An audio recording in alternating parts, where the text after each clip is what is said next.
Hello, fellow Lobsters. Welcome to the next episode of LOL Love of Literature. And today we have with us Mr. Landis Wade.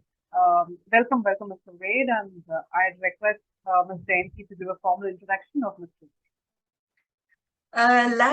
Landis is a recurring trial lawyer turned author, turned lots of, other roles. He has taken up like host of a popular child readers podcast where he has conducted more than 300 author interviews. Very impressive. So his third book, The Christmas Redemption, won the holiday category of the 12th Annual National Indie Excellence Awards, and whose recent novel, Deadly Declarations, received praise from Kirkus Reviews, Book Life Reviews, and Midwest Book Reviews, and was named as finalist in Thriller Adventure category of the 2022 International Book Awards. He won the 2016 North Carolina State Bar Short Story Contest for the deliberation and received various awards for nonfiction pieces by the Child Writers Club and the Pamlico Writers Group. His short work was appreciated in WritersDigest.com, the Child Observer, News and Observer, Flying South, Fiction on the Web, and in anthologies published by High Country Writers and Daniel Boone Footsteps Personal Story Publishing Project. He is a past board member of Charlotte Writers Club, has taught courses on podcasting, audiobooks, book marketing, and writing, and has been active in Charlotte and North Carolina writing communities. So he has so many roles, he's been playing. It's an interesting profile, and we're very glad to have you in LOL, Landis Wade. Thank you. Let's have a blasting session today. So over to Danya for the first interesting question that she's having ready. Yeah. So, Mr. Wade, I'm sure as a lawyer, as a trial lawyer, you've been interrogating a lot of, your clients and you've been getting information out of them. How similar or different is that from interviewing for your podcast? So, how similar, or let me just pick up, I couldn't hear the last part of it. Yeah, I asked how similar or different it is from interviewing for your podcast. Oh, practicing law. Yeah, well, I practiced law for 35 years, and I like to say that when I started writing, I was going to write about conflict every day instead of experience it on a daily basis. And I also decided that I would go out and interview authors for a couple of reasons. And it's not so moving from practicing law to interviewing authors. There are some skill sets there that apply because I interview witnesses all the time. I go to court. I don't put the authors quite on the witness hot seat like I do if I'm in court necessarily, but we do ask the hard questions every now and then.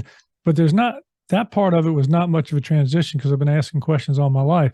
The different aspect of it was just learning the kinds of questions that I thought listeners might enjoy hearing authors talk about. And also just secretly, I wanted to learn as well. So I was picking these authors' brains as much as I could. Probably what y'all are doing as well on your podcast, right? Sort of. Yeah. But to be, interviewing 300 authors is amazing over a period of 3 years. How many years was that? Yeah. So it started in late 2018. So it's almost 4 years of doing it. And I started out just in a studio in Charlotte. But then when the pandemic came along, it was kind of like one door closed and another open, because then I went onto the internet. And now I've interviewed authors in over 34 states in the U.S. and also 4 countries. And it's really opened up my ability to sort of meet new authors, expand the writing community. And it's just a great way. I mean, look, if you're going to market, pick something you enjoy doing, right? Which is talking with other writers about writing, and you support them, but in the process, you also learn something. You help to build the community, and then good things happen because you meet authors from all over the country, like we're doing today. And Yes. who knows, we might run into each other down the road, and we might blurb each other's books, or who knows, right? Yes, right, yes. How many of the books of these authors have you read, Mr. Wade? How many of them have what? Of How many? the 300 authors, how many of their books have you read? Oh, I read them all. That was one of the things. That was one of the things that made the podcast hard to do when I started doing 2 episodes a week, because I really had to load up on the reading. Every now and then I have to confess that I cheated. I might have read the first 3 chapters and the last chapter. And That's being cute. being an interviewer, you can ask enough questions if you learn who the characters are and you learn what the ending is. True. I cheated a few times, but for the most part, I try to read the books, and I've enjoyed doing that because I really, coming along, I like to read Westerns and I enjoyed thrillers, but then I started reading literary fiction, poetry, horror, women's fiction, just all kinds of different. And by doing so, it kind of helped me see some aspects of literature that I hadn't seen before. Yeah. But generally, even before you started the podcast, what was your interest? Was it in fiction or nonfiction? Well, I was getting paid to write nonfiction as a lawyer, right? But I really had an interest in reading fiction because I started reading fiction in earnest when I was practicing law, sort of really as an escape, right? I mean, just something you didn't have to concentrate too hard on. I would read on a plane, or I'd read at the beach or on vacation. So really started reading. I didn't really have great aspirations to be. I mean, every now and then I'd start a short story or something, but I would never finish because I have to go back to work, right? And so it wasn't until my mid-50s, I'd been a coach for many years, coaching Little League and coaching the kids. And that's what I did in my spare time. When they grew up and went off to school, I was looking for something to do. And I thought, well, that'd be kind of fun to try a little bit of writing. And that's how I kind of stumbled into being an author accidentally. And I can tell you that story if you'd like to hear it. So. Yeah, of course, we are going to ask you many things. And I'm interested in knowing what was your feeling holding the first copy of your first book, and when was it? Yeah, that's been about 7 years. It was the book was kind of a fantasy book, so I'll say it was a magical feeling. In fact, it was because when it comes in and you hold that book and it's got your name across the front of it, right? You think this is something to be proud of. You accomplished something not many people actually complete. A lot of people say they want to write a novel, but how many people actually finish writing the book? I mean, they don't realize until they get into it that it really is work. I know. It really does take some time. So holding that book was really a magical feeling, but even more so my fourth book that just came out, because the first 3 books were novella length, like 40 to 50,000 words. Okay. So this recent book is my first full length novel, and holding that book in my hands was even a bigger accomplishment because, 20 drafts and 90,000 words, which one time was 130,000 words that had to be cut out, all this stuff to get it down. That was a real feeling of accomplishment as well. And I think for most authors, I would say that's probably, I don't know what kind of answers you get on a regular basis, but I just think this idea of having, fought this fight with yourself and the keyboard and having survived, that's a good thing. And surviving 20, how many drafts did you say about about 20 drafts at least. 20 drafts. Over how many years was that? Yeah, so that's an interesting question. I ask authors the same question. It's not linear in nature, but I probably thought about writing that novel 4 years ago, and it right about the time I started podcasting, because secretly I was trying to learn the secret to writing by asking all these authors. And so as I'm writing this thing, I'm interviewing authors and getting all this information. And it was really by interviewing a nonfiction author on the show. I was writing a mystery of set in a retirement community, but I didn't really have the through line for the book. And then I interviewed this author who'd written this nonfiction book about this crazy story about the first American Declaration of Independence before the American Declaration of Independence, and a lot of controversy around it. I thought, well, that's it. That's what I need. So, and I tell this to writers. I say, if you're stuck on something, you just need to find your through line. You got to find that thing that excites you, that gets you interested. And this was a story that excited me. And once I found that piece, I blended it into what I was already working on, and then the writing picked up. Okay, okay.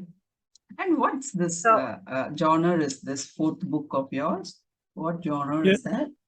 So it's a mystery. It's got a historical element to it. It's been classified as everything from a legal thriller to a cozy mystery to a regular mystery. It's hard sometimes when you write and you're trying to pigeonhole it into a genre. A mystery is sort of about who did it, right? And a thriller is more about what's going to happen, right? So I combined a little bit of both because I was exploring the murder of a 96-year-old resident in a retirement community, but also exploring this historical mystery that hadn't been solved in 250 years. And I thought, well, let's take it to the courtroom because I know about court, right? And so we have a little legal thriller in there. We got a little mystery in there. And then in the end, when they're running for their lives, we got a little bit of a thriller. So the blending happened naturally while you were actually, the work was on progress, is it? Or did you plan blending certain genres together? I didn't plan it. I'm not one of those detailed outliners because I'm not really under a deadline. I make my own deadlines, and so so when I was writing it, I mean, I've talked to authors. There's the outliner, there's the pantsers. I'm probably more of a pants liner. I fall somewhere in between.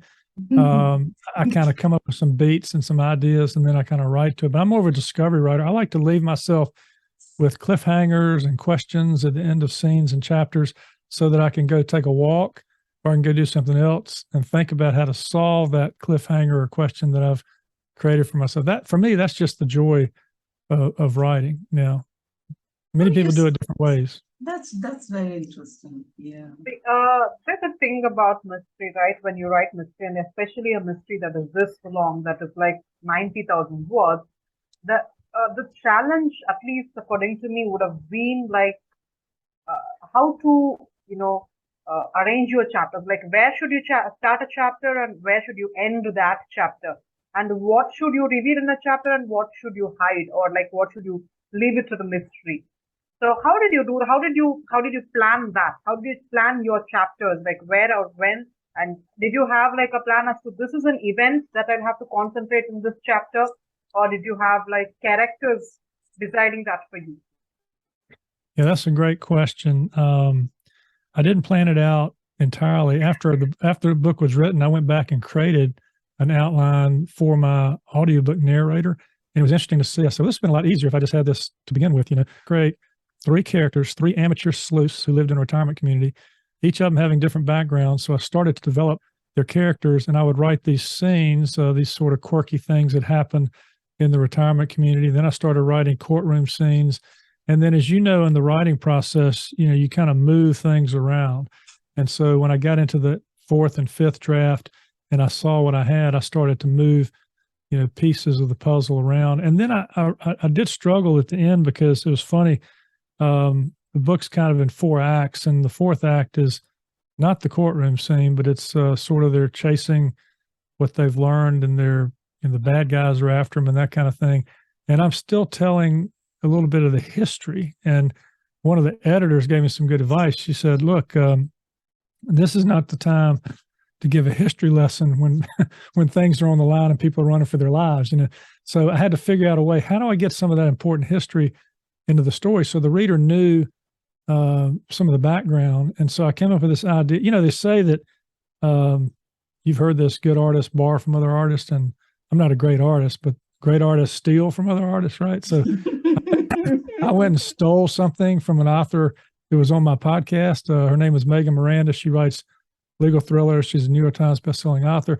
And what she had done was she had dropped little 1-page chapters in along the way with like newspaper articles, transcripts. So I said, that's it. I went back and I dropped in the letters of excerpts of letters from Thomas Jefferson, John Adams, the first scene of the book they found when the professor's body was discovered, little notes, a little letter. So that was a way that I could drop the history in over the course without disrupting the pace, of the novel. And so long answer to a short but good question is that I didn't plan it out entirely.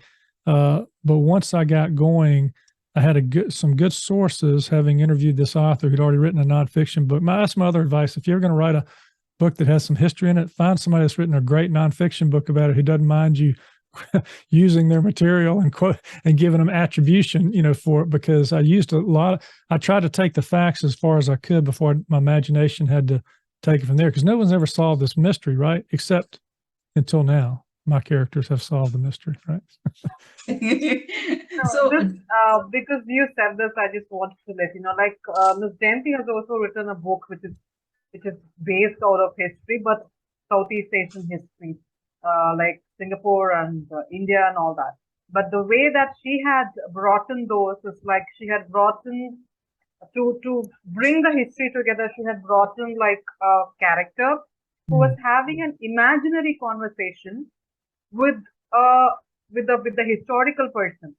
Like the person that she wanted to introduce was a king who lived in the 1700s, and she wanted to talk about history. So what she did was she made a contemporary character, send emails to the king, and imagined the king was replying to her through emails. There you go. That's another way.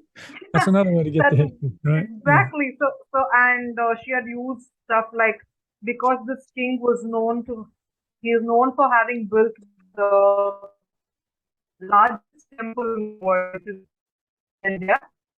He brought in inscriptions to talk about the history of that period, and she had brought in stuff like that which were present, but it wasn't necessarily like a history lesson, but there were so many bits and parts of history. Whereas, like in my book was also a historical fiction.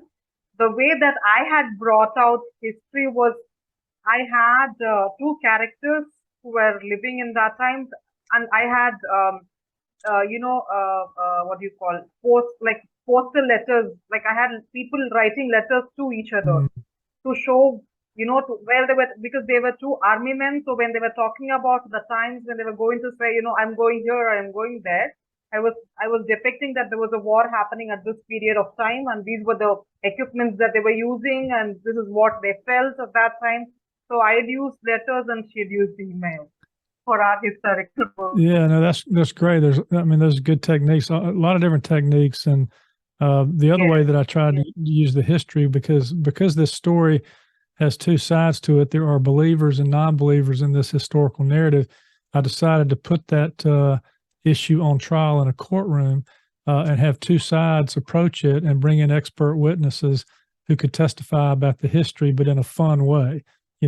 So that was a different way to also present the history. Yeah, it's more like an authentic way of us contradicting with us. When we have two protagonists, or let's not call them protagonists, people with two different perspectives to the same thing, I think this is a very good way to bring 2-3 perspectives, or like a kaleidoscope view of the same issue. It's a very beautiful way. Yeah, it's such a beautiful way. Yeah.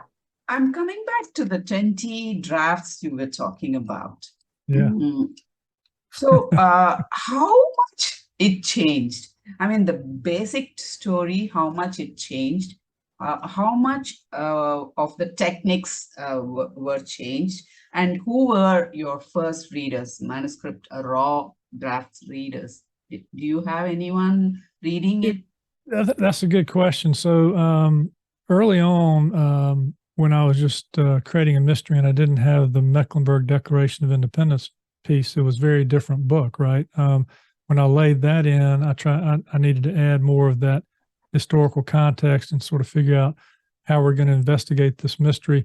And so I created two mysteries. I had a mystery of a man who dies, and I had the mystery of him leaving a will that cuts his beloved granddaughter out and leaves his money to somebody that nobody likes at the retirement community.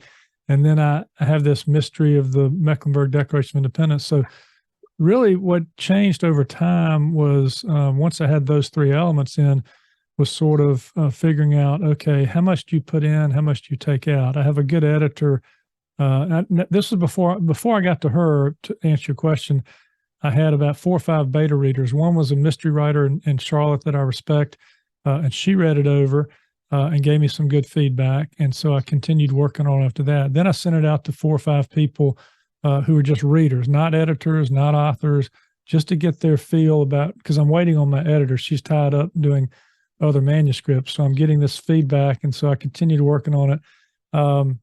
And then when I sent it to my editor, she's got this mantra that she uses: add, subtract, reorder, and clarify.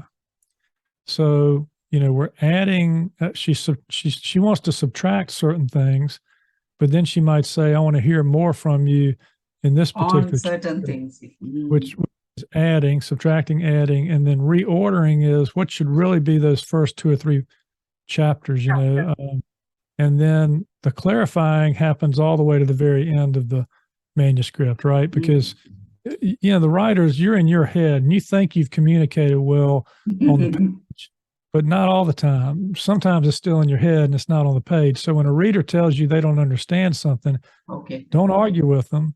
Go fix it. It's always the writer's fault. It's never the reader's fault. It's the reader.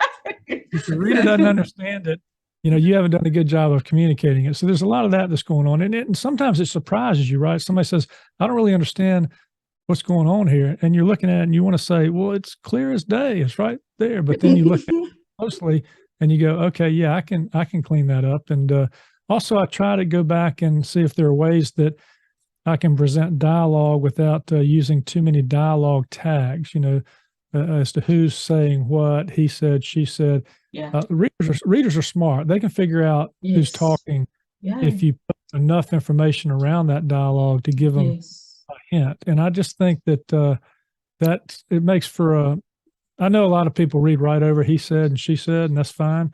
But if you can make it such that it's there are little things. Yeah. And so those are the kind of things that I changed over the course of the discussion. I already mentioned I changed going back and dropping in those one-page chapters, which was much later. So 5 readers were reading and they were giving you feedbacks. I'm sure the 5 of them had different kinds of feedbacks, right? So how much did you take and how much did you think I wouldn't take? So how did you decide on that? And people approached it different ways. Some people started giving me comments about, the grammar and the discussion. And that was too early for that because I get a copy of it to deal with that. So I don't really go mess with that because those words might not even be in the manuscript later. So, and then I get this feedback. Like there was one character I put in the book early on, and he was just going to have a bit part and just add some comedic value to the story. But then he kind of took on a life of his own and he became one of the 3 protagonists. And I had several people say, don't you dare take anything out about him. You need to leave everything in about this. I'm like, okay. That's interesting. I'll leave that in. You left him? You left him? Left him in. Yeah, he's good. That's good.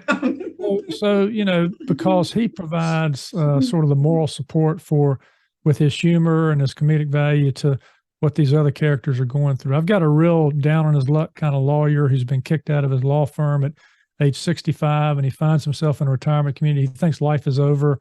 And this other guy and this woman who lives there kind of pull him into this mystery, get him something to do. And before long, he realizes, it ain't so bad living in a retirement community. Writing about courtroom and, trials and things normally can be, in a fiction at least, can be so dry. I mean, it can turn to be dry. So where was your balance? How did you balance it with other spices to it? So I tried to do, John Grisham, the leading John Grisham. I asked him at a book signing one time. I said, "Why do you make all the lawyers and the judges out to be crooks?" And he says, "Well, because I want to sell books." And it doesn't mean that they're necessarily crooks. It just means that that's a good book. So do it like the normal courtroom thing, because courtrooms. I mean, if you go to a trial, the only people it's interesting for are the people asking the questions, right? Nobody else is real. I mean, they're like, ask a it's not like TV where you try a whole case in 20 minutes, So you've got to pick out the fun, interesting parts, and you've got to ramp it up. And so you do crazy different things. I mean, the way I did it was, I had an inexperienced lawyer running a big law firm on the other side who had people working for him that were experienced, and he kept getting in the way of his experienced lawyers doing their work by doing stupid things, in the courtroom. And then, I created a David versus Goliath kind of experience because, the retirement community people, they don't have they got one lawyer. The other side's got like 10 lawyers. And then you put in all these quirky characters in the retirement community who are testifying. But the witnesses themselves add some interesting value. I mean, there was one woman at the retirement community that everybody referred to as the gossip queen because she always loved to talk about gossip.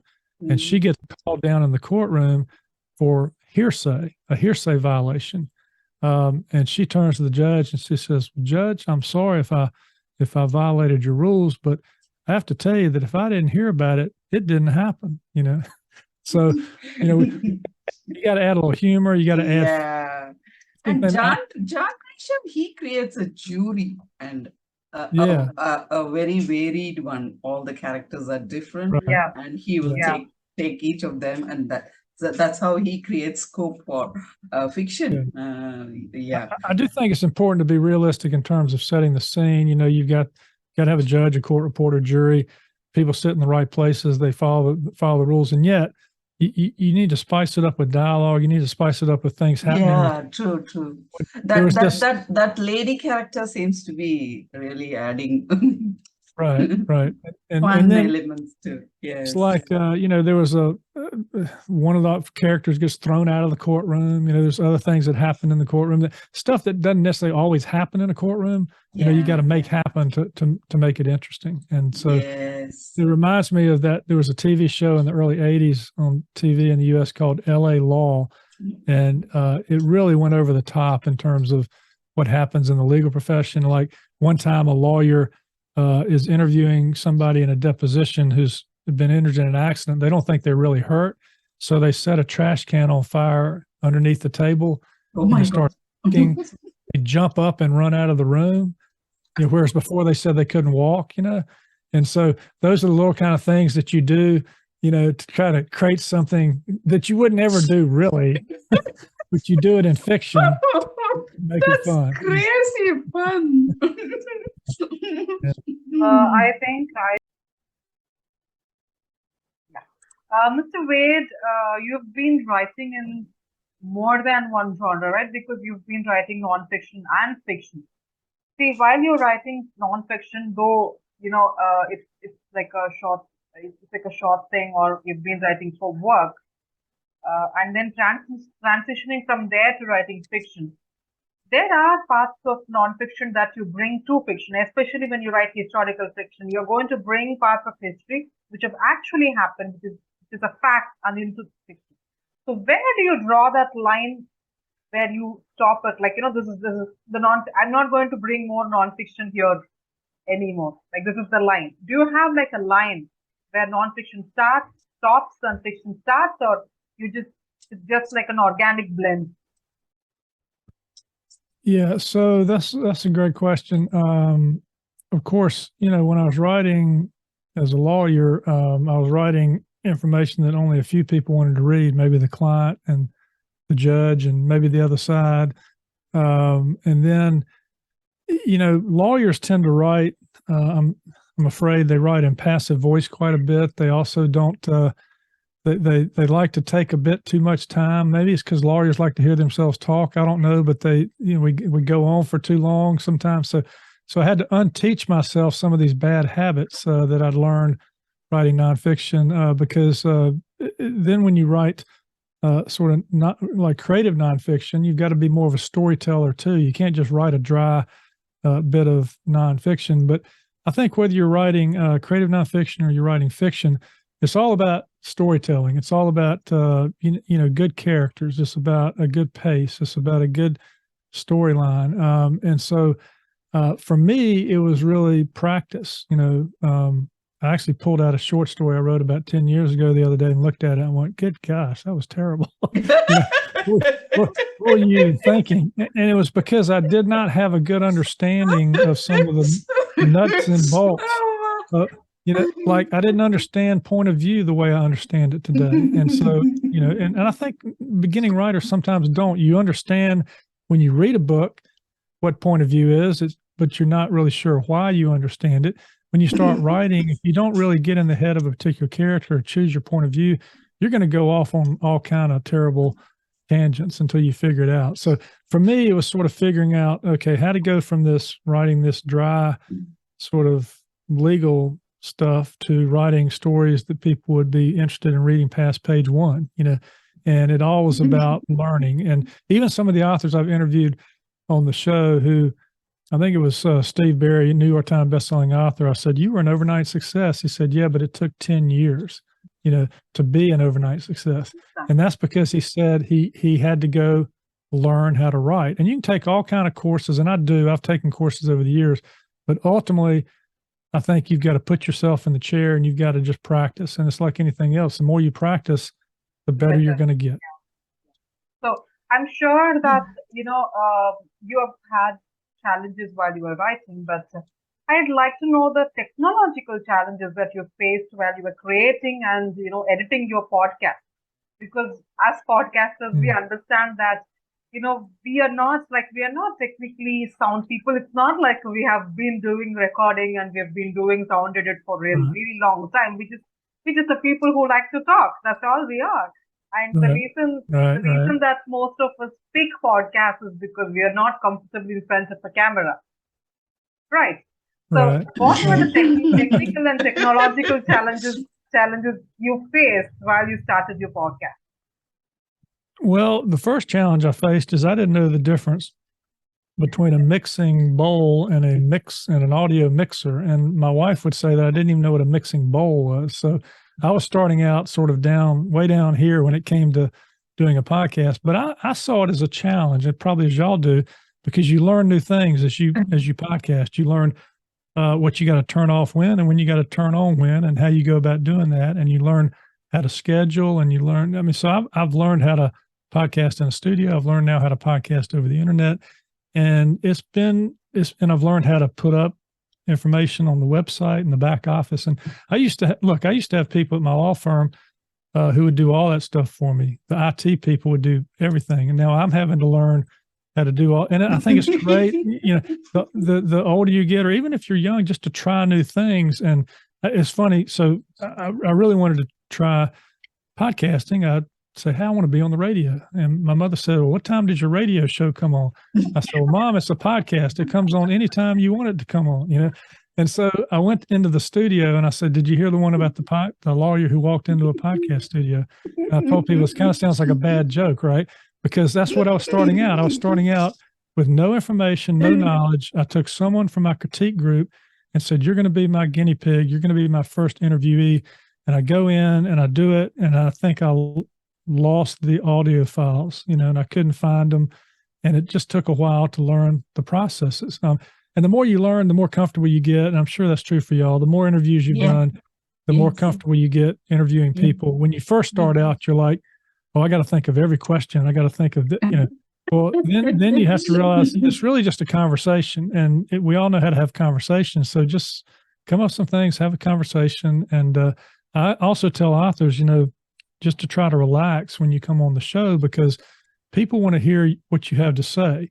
It doesn't have to be a performance. They just want to hear about you and what you're doing and how you're doing it. And every now and then I'll have someone who gets really nervous. And the good thing is that with recording software, you can tell them, "Okay, well, I'll just cut that out. Don't worry about it. Relax." I know that's, y'all probably had similar experiences, but I think it's, podcasting has allowed me to learn a skill I didn't have before. It's allowed me to meet people that I wouldn't have met otherwise. And it's actually added a dimension to the writing side of what I'm doing that cuts down on the loneliness of writing, if that makes any sense. Yeah, absolutely. Yeah, and I might. That's a lovely point. Yeah. That's a lovely point. So I'm sure that the technical challenges, and we didn't have much challenges talking to people. But what I'd like to add is, see, there is this behind the scenes of a podcast Oh, yeah, or a right. podcaster that people do not understand, right? See, there's a Yeah. whole entire process, and we do podcasts, like 2 podcasts per month. But you're doing 2 podcasts per week, so which means you'll be doing 8 to 9 podcasts per month, Yeah. right? Not anymore, but I did. I used to. I learned my lesson. Yeah. So what was your process like? Do you approach Sure. authors, or do authors approach you? And how do you approach authors, and how do you pick your authors? And how do you read their books, and what is your time? What is your time Yeah. between you contact an author first and you having that actual recording? And is it a live session, or is it like a recorded one? Well, I mean, Yeah. just the process, the behind the scenes Sure. of the podcast. Those are great questions. That process has evolved over time because the first 300 episodes I did them on my own. And, the reason I was able to do 2 episodes a week was during that time, during the pandemic, I didn't have anywhere to go. I was at home for a while. But I created a website that allows authors to submit. And I got smarter as I went along to realize that it was taking me forever to email authors back and forth. Well, send me your picture, or send me your bio, or you forgot to send this. Or so now there's a form, and I send them a link, and you go here and you fill out the form, and they can upload their photo, and they can upload their book cover, and they can give me all the information. So it's a one-stop shop. I learned that lesson. In terms of, and then we also reach out to authors, and we establish relationships with publicists who send us authors. And then I was doing just one interview in an episode, and originally they were an hour long. Then I cut them back to 30 minutes, and we always have a reading in the middle of the show. And then when I got to 300 episodes, I was thinking, can I continue with this and do the writing I want to do, or do I have to stop podcasting? And I really thought long and hard about it. And I thought, no, there's value in what we're doing here. We're giving people a place where they can talk about their books, and they can. So what we did was I added 2 co-hosts to take some of the burden off of me. I added a novelist and a screenwriter, and then also added a book publicist. And the 3 of us now, that we will interview authors. And I came up with this idea. There's this thing called SpeakPipe, where you can set up a SpeakPipe page, and you can send people a link. And you can say, here, I want you to go here and answer these couple of questions. And they can go on their phone or their computer, and I can take that audio and then drop it into a show. So I can do things. So rather than a formal interview, I might still be able to promote the author by doing. So there's little time-saving techniques I've come up with to try to, and we've built the show a little differently now. We're doing, we call it now where books and writing topics are center stage. And so we feature authors who talk about their books. But we also have a community blog where an author can do a blog of 750 words or less. And I invite y'all to do one as well. Just go to the webpage and write about something you've learned. And what we do is we put that in our newsletter, we put it on our website, and then we talk about you on the podcast. We'll mention the blog post, the writing advice in the blog post, and then we the 3 co-hosts will then riff on and talk about that particular writing advice. So it's really expanded over time. But I think whatever you do, I'm kind of being a lawyer, I got this checklist thing, right? I had a checklist of about 15 things from the time that I first emailed an author to the time that I did the editing and uploaded it and scheduled the social media posts. Because it's all, people don't realize, as you said, Danya, that, there's a lot more than just what happens right here when we're talking. There's the invite stage, there's the gather the information stage, then there's the editing stage, then there's the posting stage, then there's a follow-up stage to send the author the link so they can share it on their social media. So there's a lot that goes into it. And yet, by doing all that, I truly think that the authors appreciate the professionalism, because y'all are very professional as well. When you reached out to me, you had information, you provided information. Some shows I've been on, they say, we'll send you a link 5 minutes beforehand. I don't know what's going to happen until I get on there. And the only way to figure it out is to go listen to some other episodes. But, I think it's helpful to authors to provide that, and y'all do a good job of that as well. Oh, thank you. Thank you so much. So Mhm. I think we can go on to our next segment, which is Word of W's. Word of W's is like what, when, where, how, all that. The short questions, and you know, uh, you don't have to be very detailed about the answers. You can just be precise and stuff. So it's like a part where if an audience member couldn't sit through the entire session and they didn't have to do that, they didn't have time to do that, they can just scroll down here and just listen to this part to know what we have spoken all along for this Okay. 30, 40 minutes. Yeah, that's the point. So we would like to know what and when is your next book due?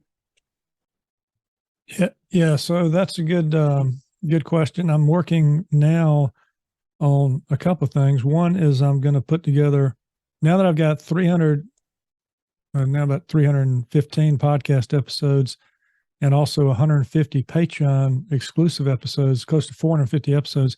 I'm going back through them and I'm pulling out quotes from all the authors, and I'm going to create a quote book about writing that involves a lot of different things about, because I ask questions about writing life, about point of view, about rejection, about perseverance, about marketing.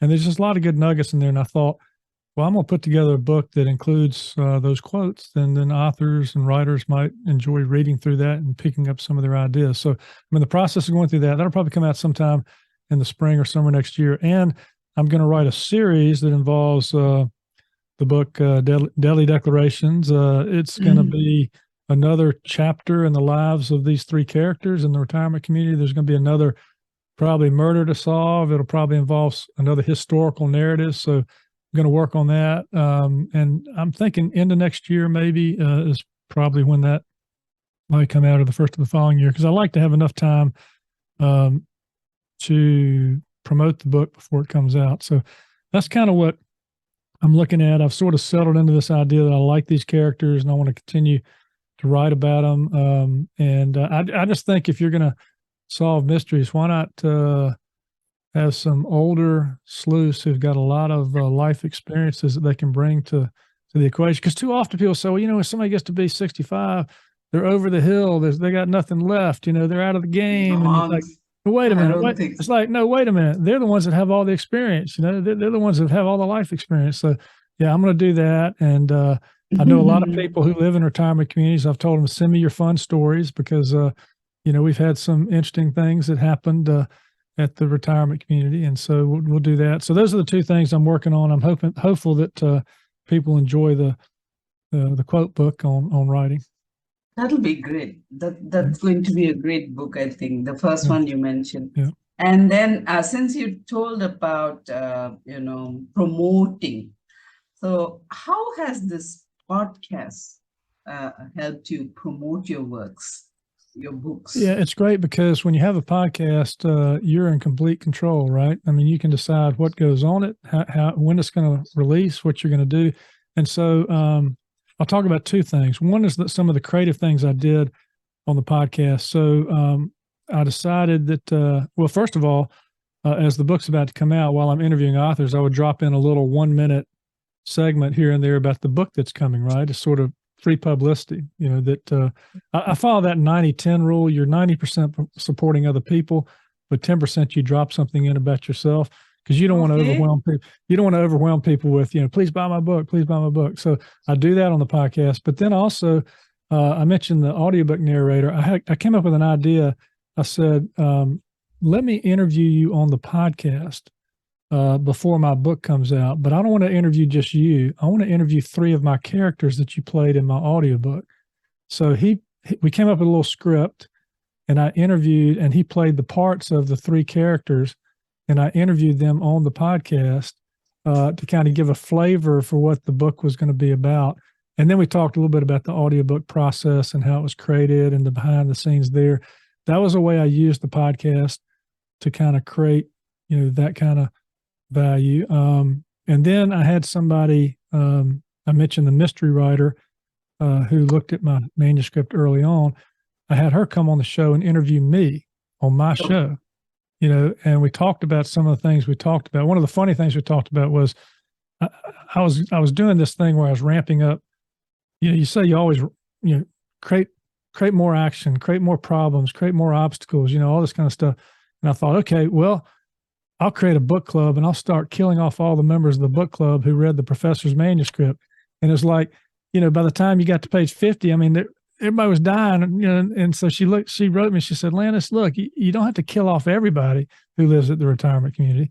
So I took out the chapter about the book club, and we kind of went on. So learned from that. But the other thing about podcasting is, because I had this sort of 4-year period where I'm really busy promoting other authors and learning podcasting and doing that while I'm kind of writing this book along. And I'm also learning marketing as I'm doing this. But when it came time for the book to come out, I reached back out to some of the authors on the show and I said, would you be willing to look at my book and write a blurb for it? And, some very accomplished authors agreed to do that who'd been on the show, which was a big boost, for my book. So, and, I wasn't expecting, they didn't have an obligation to do that, but they were just kind enough to do it. And I think that's what the writing community is about. If you are out there supporting other people, you promote somebody on your blog or your podcast, they're going to support you on, their podcast or their blog or whatever. If not immediately, maybe sometime down the road when they have a release or something. So that kind of thing was really valuable. Plus, I had a lot of advanced readers that I sent free copies to, and many of them had been on the podcast, and they were very kind to do an advance review on Amazon for it, which kind of helped boost early reviews, because within like the first month, I was able to get about 100 reviews on Amazon, which helped, the algorithms, and then more reviews started happening after that. That's great. So can you tell us your top 5 apps that you've been using for your podcast? Applications. Sure. Yeah. So I use, for the recording over the internet, I use Squadcast primarily, which is a software program for podcasters. You can do video or audio on it, but I just use it for audio because the value of it is that it records in more than one track. I mean, I use Zoom sometimes as well, but with Zoom, you're only getting one track. And so if something happens with somebody's audio where it's too low or there is some noise in the background, if it's on Zoom, everybody hears it. But I can take it in my editing software when I get 3 different tracks, for example, and I can adjust the audio for that particular person in the editing software and clean it up. So Squadcast has been a nice feature there. Plus, it has a scheduling tool to where I can go in and add their email and the email of my co-host, and it automatically sends out a scheduling notice with the link, for them to click on. So I use that. Also use for creating graphics. I got a subscription to Canva, Canva.com, and y'all probably know about Canva, but it's for people that like me who aren't artists and who can't use Photoshop, but who want to have some decent looking graphics. And it's fun to play with, actually. I mean, I learned the other day, had a funny story. Just got back from a golf trip, and we took a big picture of the 8 of us with the caddies in front of the big manor house, and said after we took the picture, we looked around and said, wait a minute, where's John? Well, John was off getting something and missed the photo. So I went to Canva, took a picture of him, took the background out and dropped him in the picture with the rest of us, which you can do. And I couldn't have done that on Photoshop because it would have been too many steps, but Canva is a great way to do graphics for yourself as an author and for your podcast. So that's 2. Let's see, what else do I use? I've used Hindenburg software as my editing software. And it sounds kind of odd for a name like that because the Hindenburg went down in a fiery crash. The blimp from Germany that caught fire and went down. I'm thinking that's not a very good name for software, right? For the thing to blow up or crash or something. But it's been very good. It's easy. It's intuitive. It's easy to use. That's one that I use. I've used Headliner some for creating these audio bursts, but I haven't used it as much lately, and that's 4. And the rest of it is, I use, of course, WordPress I use for the website, and I've got a web designer. So, hey, I got to 5. That's good. So, yeah. So, how has social media helped in because your podcast also needs promoting, right? How have you been promoting your podcast? So promotion on podcasts is difficult. It's we do have all the channels. We've got a Facebook and Instagram. I've got a personal Twitter. But after a while, I'm not exactly sure that that's where podcast listeners find their podcast is on social media, but it's sort of a necessary evil. You need to do it. And by doing it through social media, if you give those to your authors, they will share it on their networks, and that helps create exposure for the podcast as well. But honestly, getting reviews on Apple Podcast and getting promotion for podcasts is difficult. There are how many millions of podcasts now, right? I mean, everybody's got a podcast. So I think it's just staying power. I still run into people in Charlotte. I started off naming this Charlotte Ridge podcast because that's just where I live, but it's for people pick it up all over the place now. But, you run into people all the time that haven't heard of it, and they go, oh, yeah, I want to listen to that. So you keep adding listeners, just sort of one listener at a time. And as long as you don't, as long as you're consistent and you provide listeners with what they want to hear, then you'll do well. So yeah, see, our podcast, we focus more on the writing process and the process than the product, right? Like more than the book or more than a particular title, we focus more on the process. For them, it took the writer or it took whatever the creator to get that. So, what is the USP of your podcast? Like, what is your unique selling point of your podcast? Yeah, well, I'm kind of schizophrenic a little bit because I want to help authors promote their books, but I also want to dive into the writing life topics. And the way I did that was I divided the interviews into about 10 minutes or 12 minutes about the book, and then they do a little reading, and then we talk writing life questions for the next 10 or 12 minutes. That was sort of the interview I did individually. And now with the co-host, we kind of divide up. We even do things like we make reading recommendations for our listeners who like to read.